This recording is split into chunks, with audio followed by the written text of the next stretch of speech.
kati eweze wiiki nnamba bukya URA eggalawo kisaawe ky'enda Kivubo n'amaduuka agali ku kisaawe kino. Ofiisi evunaanyizibwa ku kubanja n'okukuŋŋaanya emisolo mu URA esabye bekikwatako ab'enda Kivubo okweyanjula mu ofiisi zaabwe babeeko bye batuukako. Okusinziira ku mukungu wa URA avunaanyizibwa ku by'amabanja Waiswa Abdul Salam, ekitongole kyakola endagaano ne yali ssentebe Edison Batya n'omuwanika Hajati Amisa Kabanda ng'abayima b'ekisaawe ne beeyama okusasulanga URA obukadde bw'ensimbi 21 buli mwezi nga singa balemererwa ekitongole ekyakubawa ebintu byabwe. Endagaano eyo ng'endagaano era zonna ze tukola n'abantu abatasasudde musolo egamba nti omuntu asayiniza endagaano bw'aba tasasudde mu budde URA eba erina obuyinza obukwata ebintu bye n'ebitunda.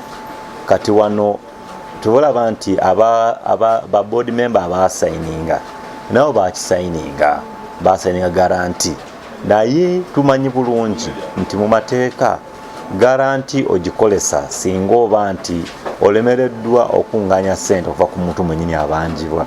Kati kuno tetunaba kulemererwa kujja ssente kuna Kivubo yennyini. Kyobola tugezaawo kulaba ntufuna solution okuva ku kisaawe kyennyini. Waiswa annyonnyodde nti bo tebagendereramu kutunda kisaawe ky'enda Kivubo wabula abatuukiriza buvunaanyizibwa bwabwe ng'ekisaawe era nga beeteefuteefu okutuula ku mmeeza bateeseganye ku ngeri ensimbi zino gye zinaasasulwamu. Twagalawo nga tusuubira nti eno y'emu ku ngeri egenda okuteeka abakulira ekisaawe ku pressure banoonye solution ku nsonga y'omusolo guno.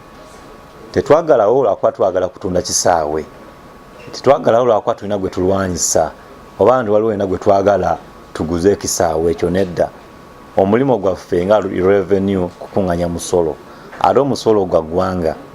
So tusuubira nti abakulira ekisaawe bajja kujja tutuule nabo, ffe tulina ofiisi zaffe nzigule, twogera na buli omu, tutuule ffenna tukaanye tulabe nti ensonga eno tugifunako solution. Ekisaawe kino kya ggwanga, so revenue terina mu kirowoozo kitunda kisaawe. Waiswa asambaza ebigambibwa nti omugagga w'omu Kampala Hamisi Kiggondo amanyiddwa nga Hamu yali emabega w'ekitongole kya URA okuggalawo ekisaawe ky'enda Kivubo. Ffe ekitongole ky'emisolo tuli professional, tukola emirimu gyaffe mu bituufu bwagyo. Leero tulina Kivubo, enkya tujja genda waalawo omuntu atasasula. Nze Hamisi mwami Hamu okujjako nange bwemusomako mu mawulire simumanyi, simulabanga nako oba okwogerako naye. So ekitongole ky'ebyemisolo tebakinafuya nnyo nti kiri nnyo mu ntale entono ennyeeze z'abantu n'abantu.